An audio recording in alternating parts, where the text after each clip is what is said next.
তো বর্তমান video screen দেখতে পাচ্ছেন, এটি একটি কর্মসংস্থান পত্রিকা। আর এই কর্মসংস্থান পত্রিকাটা আমরা যদি একটু জুম করে বড় করি তাহলে দেখতে পাবো এটা কত তারিখের কর্মসংস্থান পত্রিকা। তো অবশ্যই আপনারা দেখতে পাচ্ছেন এখানে কর্মসংস্থান পত্রিকাটা আমরা একটু জুম করে বড় করে নিলাম। তার জন্য অবশ্যই আপনারা ভিডিও স্ক্রিনে দেখতে পাচ্ছেন যে এটি কিন্তু 30 মার্চ 2024-এর কর্মসংস্থান, অর্থাৎ এই সপ্তাহের কর্মসংস্থান, এই মাসের মার্চ মাসের এই সপ্তাহের কর্মসংস্থান। তো আমরা আজকে প্র্যাকটিস সেট দেখবো এই কর্মসংস্থান থেকে। আর এই কর্মসংস্থানের প্র্যাকটিস সেটটা দেখবো কিন্তু ওয়েস্ট বেঙ্গল পুলিশ পরীক্ষার এক সেট প্রশ্নের সমাধান আজকের এই কর্মসংস্থান থেকে দেখব। আপনারা ইতিমধ্যেই ফর্ম ফিল আপ অনেকে করা হয়ে গেছে এবং এখনও ফর্ম ফিল আপ চলছে।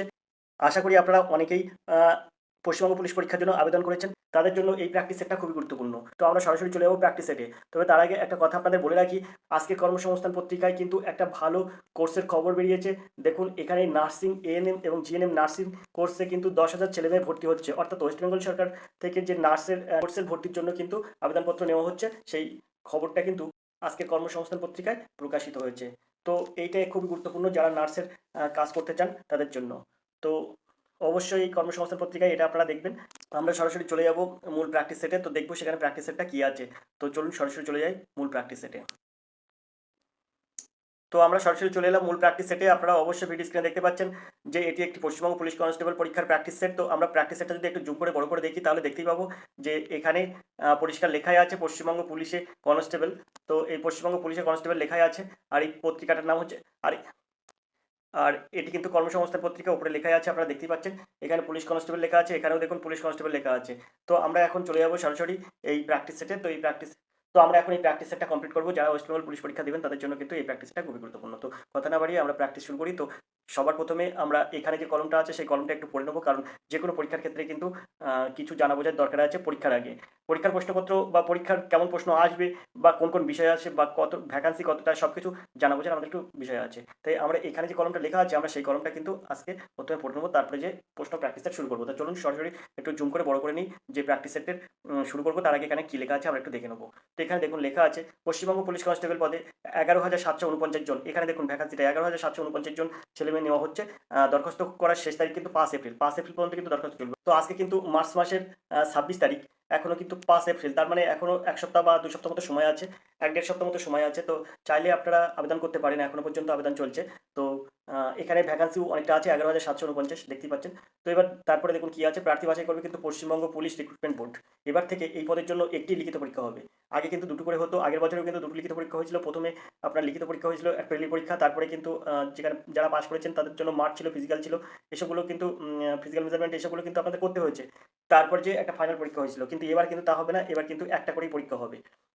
এই লিখিত পরীক্ষা যদি আপনি পাস করেন তাহলে কিন্তু আপনার পরবর্তী স্টেপগুলো হবে। তো এখানে একটি লিখিত পরীক্ষা হবে। এবার দেখুন এই পরীক্ষায় 85 নম্বরের 85টি অবজেক্টিভ মাল্টিপল চয়েস টাইপের প্রশ্ন হবে এইসব বিষয়ে। কী হবে, জেনারেল অ্যাওয়ারনেস এবং জেনারেল নলেজ, যেতে থাকবে 25 নম্বর। এই যে 25 নম্বর জেনারেল নলেজ এবং জেনারেল অ্যাওয়ারনেসের মধ্যে কিন্তু এই 25 নম্বর থাকবে। আর ইংরেজিতে থাকবে 10 নম্বর। তারপরে দেখুন গয়ের দাগ আছে এলিমেন্টারি ম্যাথমেটিক্স, এখানে থাকবে কিন্তু 25 নম্বর। আর রিজনিং ও লজিক্যাল অ্যানালিসিসে থাকবে 25 নম্বর। তো সময় থাকবে কিন্তু 1 ঘন্টা। তো এখানে আমি কিছু আপনাদের জন্য বলে রাখি, আপনারা যারা বিভিন্ন কম্পিটিটিভ পরীক্ষা দেন তারা তারা জানেন যে পরীক্ষায়, এই কম্পিটিটিভ পরীক্ষায় সময় কতটা গুরুত্বপূর্ণ। এবারে আমার ব্যক্তিগত মত, বিশেষ করে আপনাদের জন্য একটা সাজেশন, অন্তত আমার থেকে একটা সাজেশন আপনারা গ্রহণ করুন। যে দেখুন এখানে মোট পরীক্ষা হবে কিন্তু 85 নম্বরে, সময় থাকবে 1 ঘন্টা। তো মোট পরীক্ষা হবে 85 নম্বরে, 100 নম্বরের পরীক্ষা হবে না, কিন্তু সময় থাকবে কিন্তু 1 ঘন্টা, যথেষ্ট বেশি সময়। 85 নম্বরের পরীক্ষায় 1 ঘন্টায় সবচেয়ে বেশি নাম্বার, কিন্তু 1 ঘন্টায় 85 নম্বর মানে এটা অনেকটা বেশি সময়। যেখানে 100 নম্বরের পরীক্ষা 1 ঘন্টায় হচ্ছে, সেখানে 85 নম্বরের পরীক্ষা কিন্তু 1 ঘন্টায় হচ্ছে, এখানে যথেষ্ট বেশি সময়। এইবারে আপনার মুশকিলটা হচ্ছে কোথায়? মুশকিলটা হচ্ছে কিন্তু এইখানে, এই যে এলিমেন্টারি ম্যাথমেটিক্স এখান থেকে 25 নম্বর, আর আসলে 25 নম্বরের অঙ্ক থাকবে। আর দেখুন এই রিজনিং আছে কিন্তু 25 নম্বরে। এই 25-25-50 এই অঙ্ক এবং রিজনিং দিয়ে আপনার 1 ঘন্টায় আপনাকে মানে কুলবে না। 1 ঘন্টায় 1 ঘন্টা সময় এর জন্য যথেষ্ট না। এই 25-25-50 নম্বরের উত্তর দিতে গেলে এই 1 ঘন্টাই আপনার যথেষ্ট না, কারণ আপনি তো প্রথমে 5 থেকে 7 মিনিট আপনার নাম ধাম লিখতে চলে যাবে। তারপরে ভাবুন তো দেখি এই 25-25-50 নম্বর আপনার 50টা অঙ্ক করতে হবে। রিজনিং করা মানে অঙ্ক করা। তো এই 25 নম্বর আর এই 25 নম্বর অঙ্ক থেকে রিজনিংয়ে বেশি সময় যায়। যদি আপনি তার সিমটমটা না ধরতে পারেন, তাহলে এখানে 25, এখানে 25, 50 নম্বরে আপনার 50 মিনিট চলেই যাবে সেখানে, মনে করুন। তাহলে আপনার আর থাকছে কত সময়? আপনি তো 5-7 মিনিট আপনার নাম ধাম লিখতেই চলে যাবে।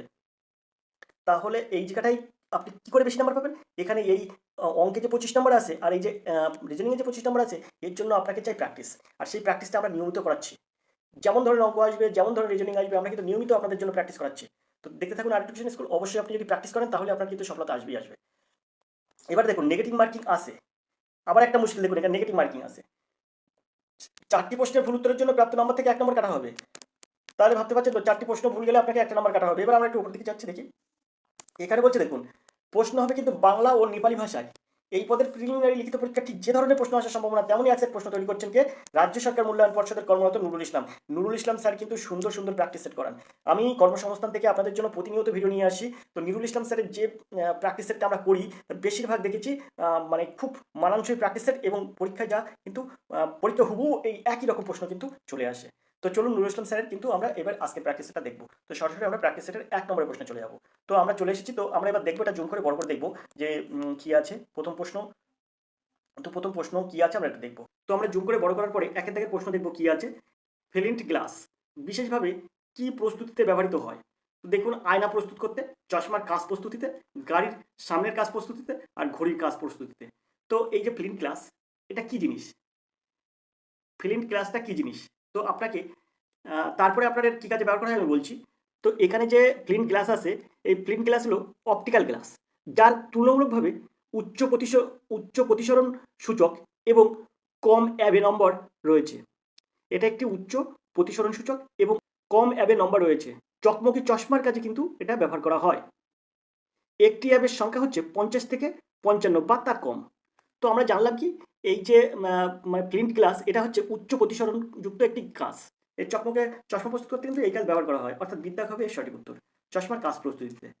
আমরা চলে যাবো 2 এর দাগের এই প্রশ্নে। কোন ক্ষেত্রে অসামান্য অবদানের জন্য 2023 সালের পদ্মবিভূষণ সম্মানে ভূষিত হলেন দিলীপ মহলানবিশ? তো এখানে আছে সাহিত্য, স্থাপত্য, সির অপশন আছে জনপরিসর আর মেডিসিন। তো 2 এর থেকে সঠিক উত্তর কি হবে? তো এর সঠিক উত্তর হবে কিন্তু এই যে দিলীপ মহলানবিশ, ইনি কিন্তু মেডিসিনের জন্য, মেডিসিনের কাজের জন্য কিন্তু পদ্মবিভূষণ উপাধি পান 2023 সালে। এই সেদিন মানে সেদিন এটা কিন্তু হলো 2023 সালে কিন্তু এটা পদ্মবিভূষণ পেয়েছেন দিলীপ মহলানবিশ। মেডিসিনে অবদানের জন্য কিন্তু দিলীপ মহলানবিশ পদ্মবিভূষণ সম্মান পান। তো আমরা চলে যাবো 3 এর দাগের প্রশ্নে, তার জন্য প্রশ্নটা একটু উপর দিকে তুলবো। এখন যে প্রশ্নটা আমরা দেখব সেটা হচ্ছে 3 এর দাগের এই প্রশ্ন। নিচের কোন দেশটি সম্প্রতি ব্রিক্স এর অন্তর্ভুক্ত সদস্য হিসাবে অন্তর্ভুক্ত হলো? ব্রিক্সের সদস্য পদ হিসেবে, ব্রিক্সের অন্তর্ভুক্ত সদস্য দেশ হিসেবে অন্তর্ভুক্ত হলো সম্প্রতি হয়েছে এটা। তো দেখুন, এই যে ব্রিক্স, এই ব্রিক্সের মূলত 5টি দেশ, ব্রিক্সের গুরুত্বপূর্ণ 5টি দেশ মিলে কিন্তু এই ব্রিক্স। তো এর টপে যারা আছে তার মধ্যে 5টি দেশ আছে। তো এই 5টি দেশের মানে, এই 5টি দেশের নাম হচ্ছে, এই যে বিতে ব্রাজিল, এটা হচ্ছে ব্রাজিল। তারপরে আরে রাশিয়া, রাশিয়া। তারপরে এই যে আয় আছে না, আয়তে ইন্ডিয়া, ইন্ডিয়া মানে ভারত, আপনারা তো জানেন এটা। তারপরে সিতে আছে চায়না। তারপরে এসে হচ্ছে আফ্রিকা, আফ্রিকা অর্থাৎ সাউথ আফ্রিকা। তো আশা করি আপনারা বুঝতে পেরেছেন। এখানে বলছে নিচের কোন দেশটি সম্প্রতি ব্রিক্স এর অন্তর্ভুক্ত সদস্য হিসেবে অন্তর্ভুক্ত হলো? উত্তর আছে ইথিওপিয়া, অস্ট্রেলিয়া, আর্জেন্টিনা, কানাডা। তো ব্রিক্সের গুরুত্বপূর্ণ 5টি সদস্য দেশ হচ্ছে এই যে ব্রাজিল, রাশিয়া, তারপরে আয়তে ইন্ডিয়া মানে ভারত, তারপরে সিতে চায়না, আর হচ্ছে এসতে সাউথ আফ্রিকা। এইটা কিন্তু 5টা গুরুত্বপূর্ণ অন্তর্ভুক্ত দেশ হচ্ছে ব্রিক্সের 5টি গুরুত্বপূর্ণ দেশ হচ্ছে এটা। এবারে আরও দেশ, মানে আরও সদস্য দেশ আছে, তাদের মধ্যে কে নতুন মানে সম্প্রতি যুক্ত হয়েছে কে? তো 3 থেকে সঠিক উত্তর কি হবে? তো এই যে ইথিওপিয়া, এই কিন্তু নতুন, এই দেশটা কিন্তু মানে ব্রিক্সে কিন্তু অন্তর্ভুক্ত হয়েছে। তো এর দাগ হবে এর সঠিক উত্তর, ইথিওপিয়া। আমরা চলে যাবো 4 দাগের প্রশ্নে। পশ্চিমবঙ্গে মোট থানার সংখ্যা এখন কটি? তো 4 দাগের সঠিক উত্তর কি হবে? তো এখানে বিদ্যাগ হবে কিন্তু সঠিক উত্তর, 444টা কিন্তু বর্তমান মোট থানার সংখ্যা কিন্তু 444। আমরা চলে যাবো 5 দাগের প্রশ্নে, যে ওজাপালি লোকনৃত্যটি কোন রাজ্যের আছে? উড়িষ্যা, বিহার, পাঞ্জাব, অসম। তো কোন রাজ্যে ওজাপালি লোকনৃত্য? তো এখানে 5 দাগের সঠিক উত্তর কি হবে? তো এর সঠিক উত্তর হবে কিন্তু এই ওজাপালি কিন্তু অসমের নাচ, দিদ্দাগ হবে সঠিক উত্তর। এর আগেও কিন্তু একটি ভিডিও না, অন্তত 2-3টি ভিডিও আমি বলে দিয়েছি যে এই ওজাপালি, এই নৃত্যটা কিন্তু লোকমুখে বা প্রশ্নে কিন্তু অত পড়ে না, কিন্তু এই ওজাপালি নৃত্যটা কিন্তু অসমের নৃত্য ওজাপালি। আমরা চলে যাবো 6 দাগের প্রশ্নে। ব্লাইন্ড ফেথ বইটি লেখককে? কুলদীপ নায়ার, সাগরিকা ঘোষ, অরুন্ধতী রায়, মেঘা সাহা। তো এখানে 6 দাগের সঠিক উত্তর কি হবে? তো এর সঠিক উত্তর হবে কিন্তু সাগরিকা ঘোষ, বিদ্যাগ হবে সঠিক উত্তর। চলে যাবো আমরা 7 দাগের প্রশ্নে। তার জন্য কি করবো, প্রশ্নটা একটু উপর দিকে তুলবো। তো 7 দাগের যে প্রশ্নটা আছে সেই প্রশ্নটা আমরা এখন পড়বো। 7 দাগের প্রশ্ন আছে, সুপ্রিম কোর্টে 51তম প্রধান বিচারপতি হিসেবে কে নিযুক্ত হলেন? সঞ্জীব খান্না, অনিরুদ্ধ বোস, হিমা শৈলী, ঋষিকেশ রায়। তো এখানে 51তম প্রধান বিচারপতি হিসেবে কে নিযুক্ত হলো? তো এটা এটা হবে, এখানে আছে সঞ্জীব খান্না, অরুন্ধতী বোস, সঞ্জীব খান্না, অনিরুদ্ধ বোস, তারপর আছে হিমা শেলি আর ঋষিকেশ রায়। তো এখানে 7 দাগের সঠিক উত্তর কি হবে? তো এখানে 7 দাগের সঠিক উত্তর হবে কিন্তু সঞ্জীব খান্না, এর দাগ হবে সঠিক উত্তর। সঞ্জীব খান্না, সুপ্রিম কোর্টের প্রধান বিচারপতি সঞ্জীব খান্না হয়েছে 51তম, কিন্তু 50তম ছিল কে? 50তম কিন্তু ছিল, 50তম নাম হচ্ছে ওয়াই চন্দ্রচূড়। 50তম ছিল চন্দ্রচূড়, কে ওয়াই চন্দ্রচূড় কিন্তু ছিল 50তম। 50তম সুপ্রিম কোর্টের প্রধান বিচারপতি ছিলেন কিন্তু ওয়াই চন্দ্রচূড়, কিন্তু 50তম প্রধান বিচারপতি সুপ্রিম কোর্টের। আর সঞ্জীব খান্না 51তম প্রধান বিচারপতি। কারেন্ট অ্যাফেয়ার্স থেকে এরকম প্রশ্ন আসে। তো আমরা চলে যাবো 8 দাগের প্রশ্নে।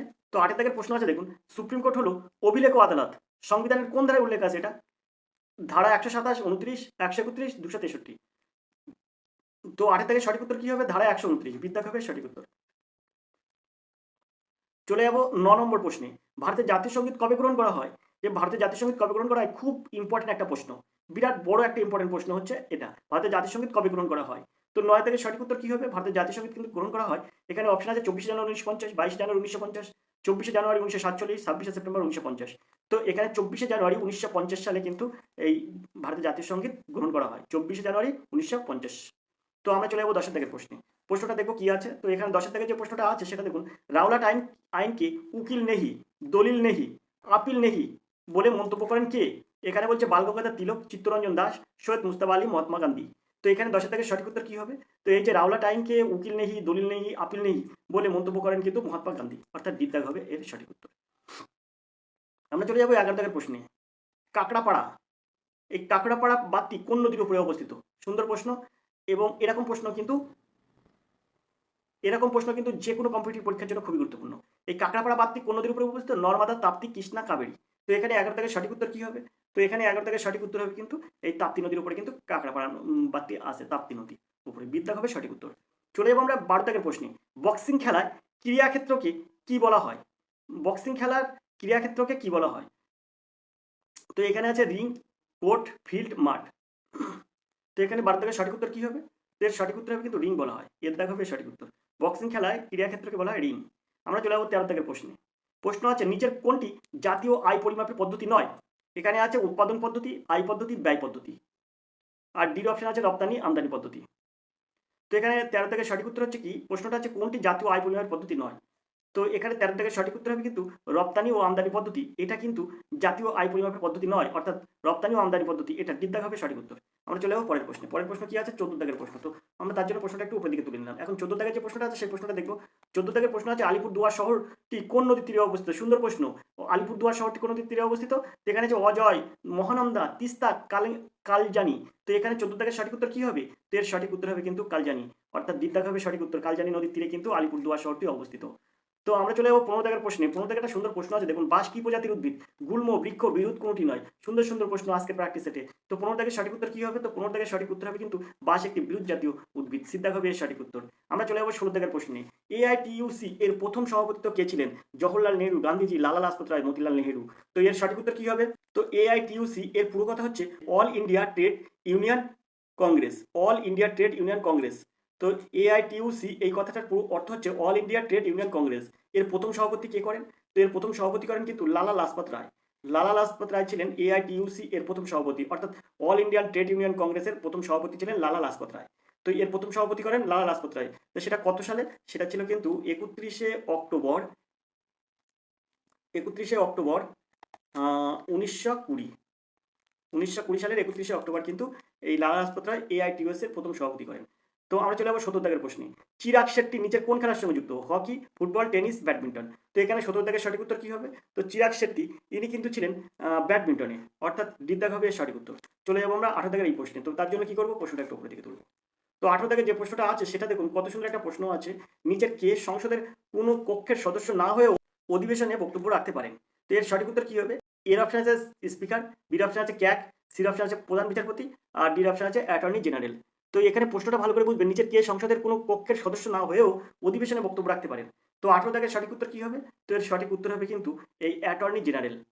অ্যাটর্নি জেনারেল কিন্তু নিজের মানে সংসদের কোনো কক্ষের সদস্য না হয়েও অধিবেশনে বক্তব্য রাখতে পারেন অ্যাটর্নি জেনারেল, অর্থাৎ দ্বিতীয় হবে সঠিক উত্তর। 18 দাগের দ্বিতীয় হবে সঠিক উত্তর। চলে যাবো 19 দাগের এই প্রশ্নে। শব্দের প্রতিধ্বনি শুনতে পেলে শব্দের উচ্চ ও প্রতিফলকের মধ্যে কত দূরত্বের ব্যবধান থাকতে হবে?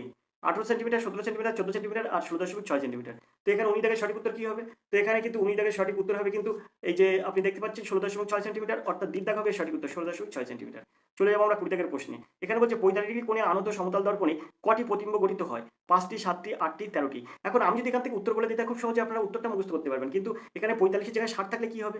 বা আরো কম থাকলে কি হবে? বেশি থাকলে কি হবে? এরকম যদি থাকে তাহলে আপনি কি করবেন? তাহলে দেখুন এই জিনিসটা, এই উত্তরটা আমরা বার করতে পারবো। 5, 7, 8, 13 আমি এখানে বলে দিতে পারবেন যে এই কটা হবে। কিন্তু কিভাবে হবে সেটা আগে আপনারা দেখুন। যখন মনে করবেন এখানে বলে সমতল দর্পণ, বলে 45 ডিগ্রি কোণে আনত হয়। কটি প্রতিবিম্ব গঠিত হতে পারে? তো দেখুন আমরা যখন যখন মনে করবেন আমি এখানে ছবি আঁকিয়ে আপনাদের বুঝিয়ে দিচ্ছি দেখুন। কারণ একটু সময় নিয়ে একটু বুঝুন, দেখুন এইসব কিন্তু আপনাদের কাজে লাগবে। আমরা যদি এখানে এ করি আর এখানে যদি এ ড্যাশ করি, অর্থাৎ এ এ এ এ আর এ ড্যাশ, এটা একটা দর্পণ মনে করলাম। এ ড্যাশ একটি দর্পণ। আবার এখান থেকে আরেকটা দর্পণ আমি এরকমভাবে ধরলাম। তো একটা দর্পণের উপর একটা দর্পণ। এই একটা দর্পণ ধরুন মনে করুন এখানে এখানে এ প্লাস দিচ্ছি।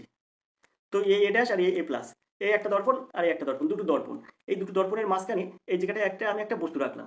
বস্তু রেখে এই বস্তুর উপরে এই প্রতিবিম্ব একটা হতে পারে, আবার একাধিক হতে পারে।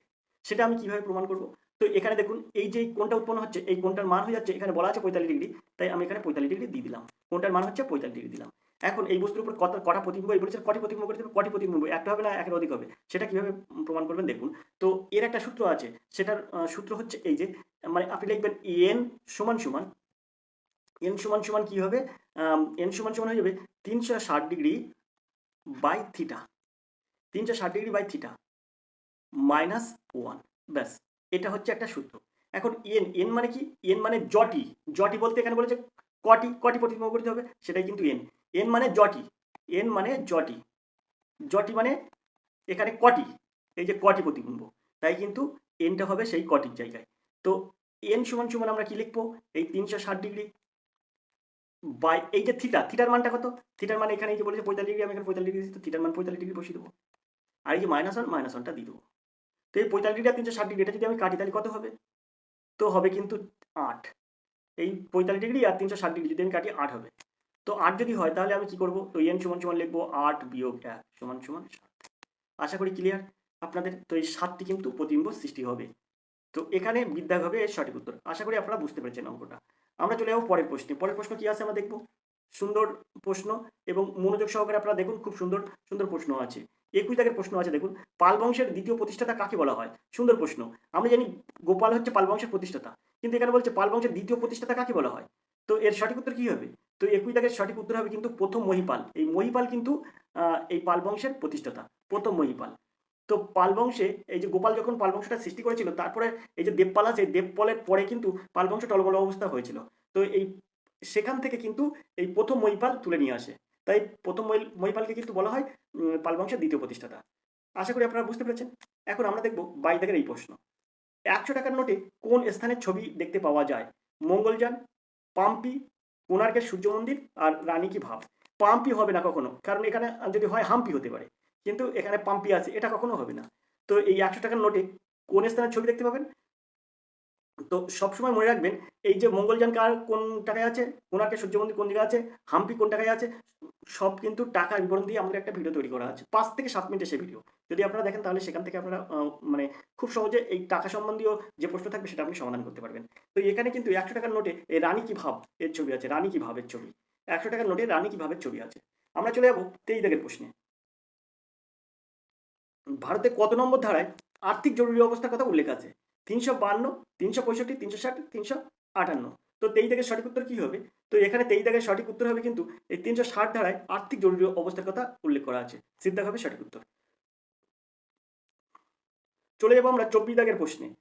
কালাপানি কোথায় অবস্থিত? ভারত নেপাল সীমান্তে, ভারত মায়ানমার সীমান্তে, ভারত পাকিস্তান সীমান্তে আর ভারত বাংলাদেশ সীমান্তে।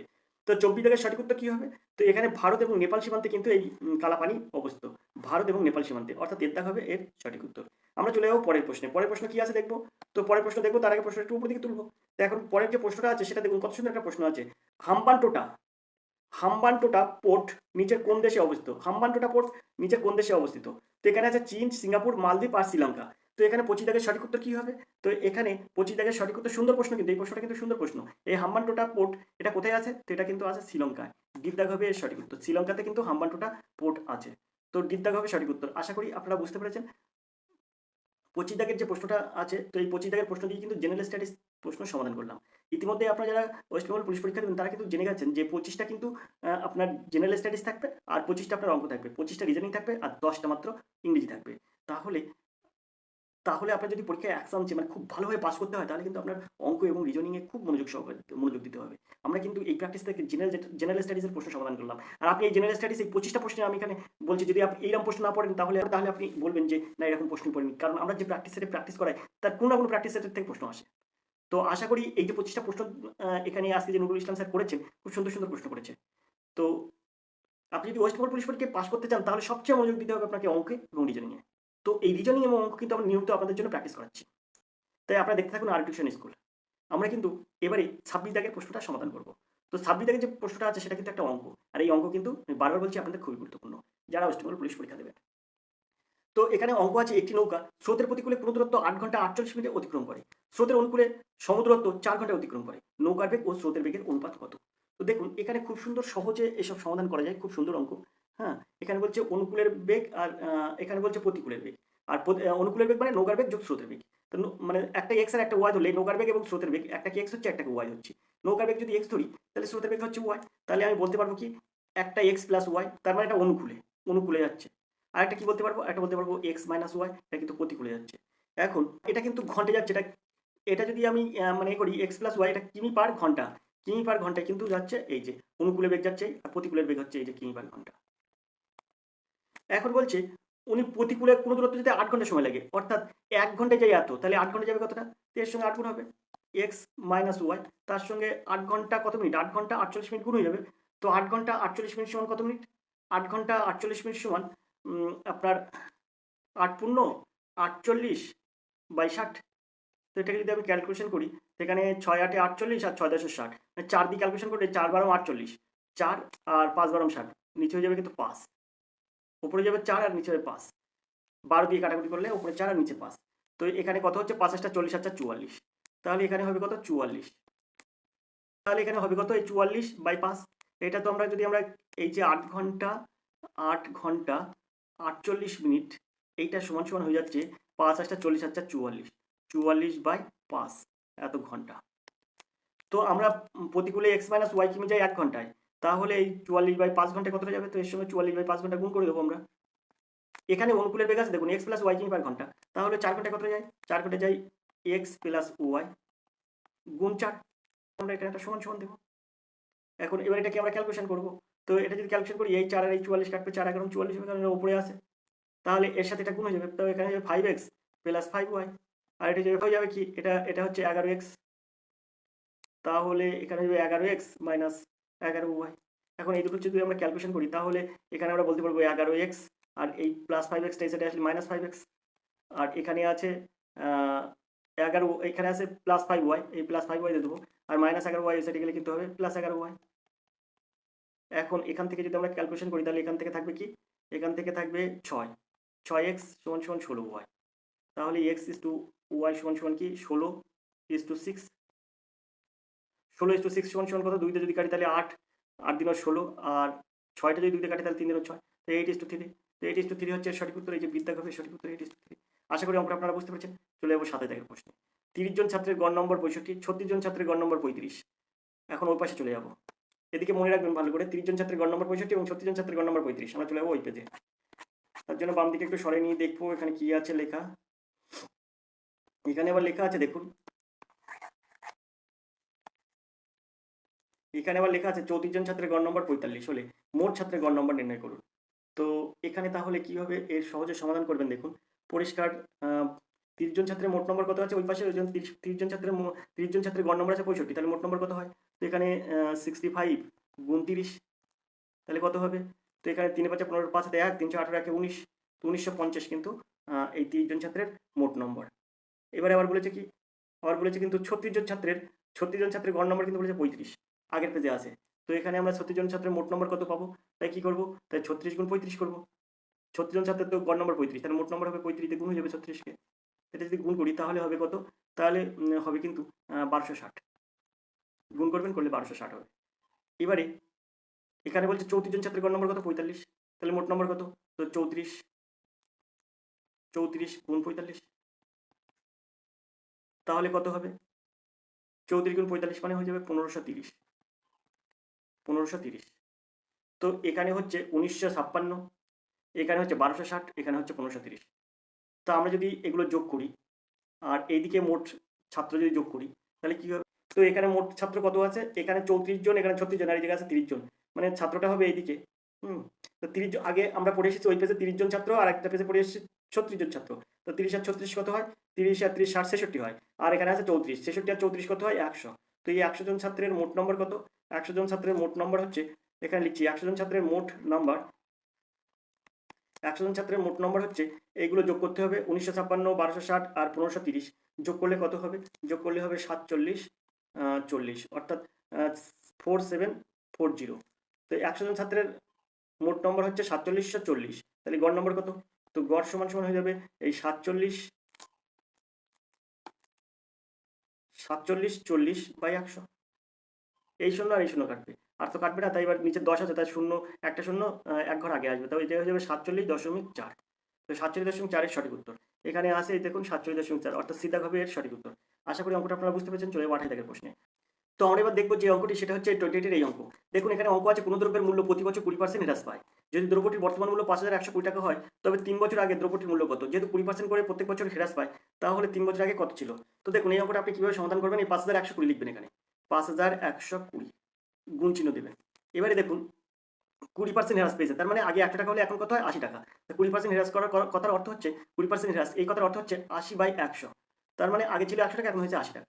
তো এই 5120 কে আপনি কি করবেন? যেহেতু 3 বছর আগে দ্রব্যমূল্য কত ছিল বার করতে হবে, তাই আপনি কি করবেন? এই 5120 কে গুণ করবেন কত দিয়ে? এই 80/100 দিয়ে। তবে 80/100 সোজা করে গুণ করবেন না, এটা উল্টে গুণ করবেন, অর্থাৎ 100 টা উপরে দেবেন আর নিচে দেবেন 80।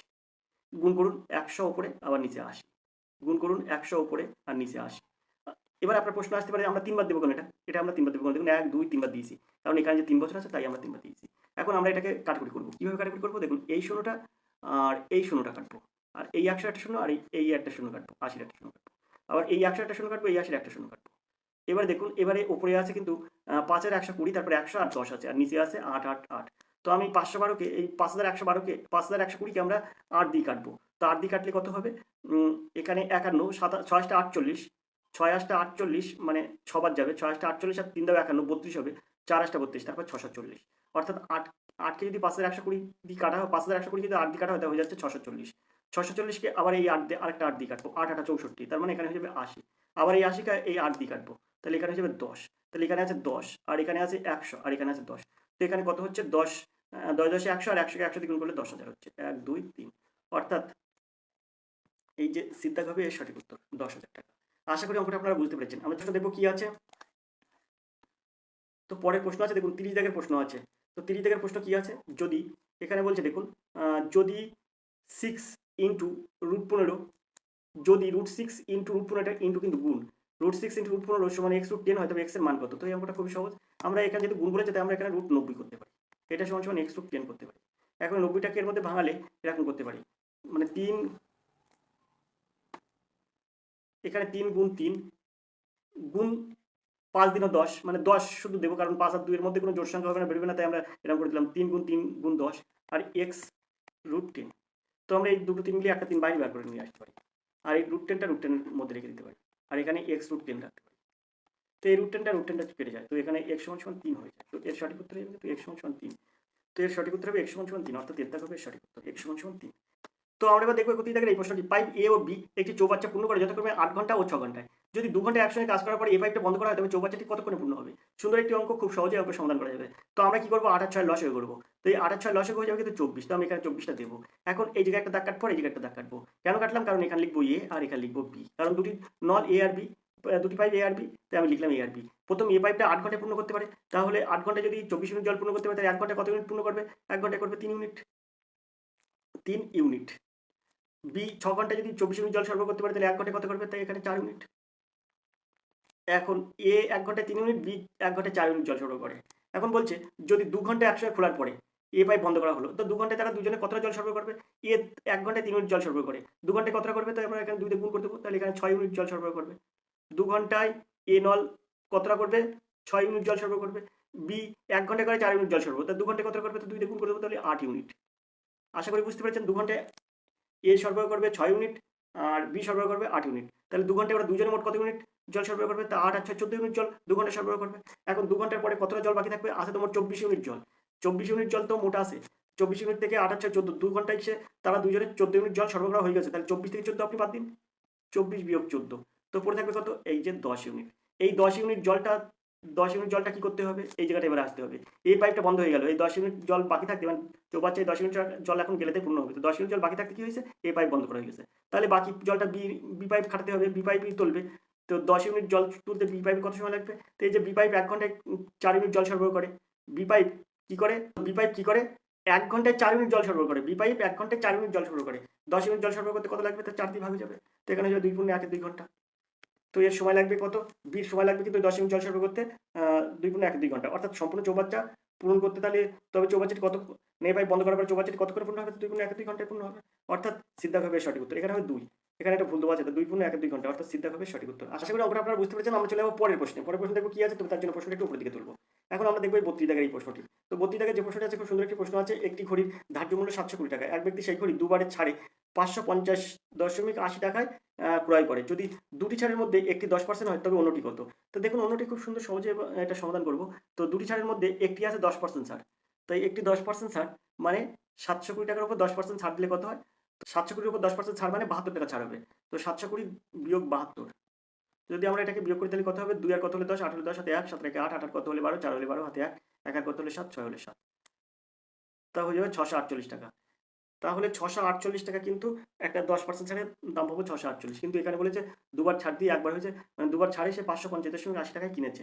তো 550.80 টাকায় কিনেছে। তো আমরা আর একটা ছাড় পাবো। তো এই 648 থেকে 550.80 বিয়োগ করে দেবো। বিয়োগ করলে কত হবে? তো বিয়োগ করলে 0 করতে 0, 8 কত হলে 2 হলে 10, হাতে 1, 1, 1 আর কত হলে 8, 7 হলে 8, 5 আর কত হলে 14, 9 হলে 14। অর্থাৎ 97.20 টাকা ছাড় হবে। এই 97.20 টাকা, এই যে ছাড়টা হলো এটা কত পার্সেন্ট? এবার আমাকে দেখতে হবে কত পার্সেন্ট এটা ছাড়। তো এই 97.20 টাকা ছাড় হয়েছে কত টাকার উপরে? 648 টাকার উপরে। তো আমি লিখবো কি 648 টাকায় ছাড় হয় 97.20 টাকা। তো এই জায়গাটা লিখবো 648 টাকায় ছাড় হয় 97.20 টাকা। 648 টাকায় ছাড় হয় 97.20 টাকা। 1 টাকায় ছাড় কত? তো এখানে 1 টাকায় ছাড় হবে কিন্তু এই 97.20/648। আর 100 টাকায় ছাড় কত? তো ইন্টু 100, এখানে 100 গুণ হয়ে যাবে। তো এখানে দুটোর পরে দশমিক, এই দুটোর আগে দশমিক আছে, তাই দশমিকটা তুলে এখানে আমরা গুণ করে দেবো 100। তো এই 100 আর এই 100টা কেটে যাবে। তো এখানে আমরা কি করব? তাহলে এখানে আমরা হচ্ছে এই 100 100 কাটলাম। এখানে আছে 9720 আর এখানে আছে 648। তো এটাকে এটা দিয়ে যদি আমরা কাটি তাহলে এখানে হবে 15। তো 100 টাকায় 15 টাকা ছাড়, অর্থাৎ 15% ছাড় হয়ে যাবে। দ্বিতীয় হবে সঠিক উত্তর। এই 9720 কে যদি 648 দিয়ে যদি আমরা ভাগ করি তাহলে উত্তর হবে 15। তো 15 দিয়ে কাটলে 648 কে 9720 কে 648 দিয়ে কাটাকুটি করলে হবে 15। এখানে 15% ছাড়, অর্থাৎ দ্বিতীয় হবে সঠিক উত্তর। আশা করি অঙ্কটা আপনারা বুঝতে পেরেছেন। চলে যাবো 33 দাগের প্রশ্নে। 20% 15% ছাড়ের পর 20% ছাড়ের পর দ্রব্যটির বিক্রয় মূল্য 3060 টাকা। দ্রব্যটির ধার্য মূল্য নির্ণয় করুন। তো এই অঙ্কটা আমি কিভাবে সহজে সমাধান করব দেখুন। তো এখানে 3060 টাকা আছে, আমরা এখানে 3060 টাকা লিখবো। 3060। এবার বলেছে প্রথমে কত পার্সেন্ট ছাড়? 20% ছাড়। 20% ছাড় হলে মূল্য কত আসে? 20% ছাড় হলে 100 টাকার জিনিস 80 টাকায় চলে আসে। তা আমরা যেহেতু মূল দামটা বার করব, তাই আমরা কি করব?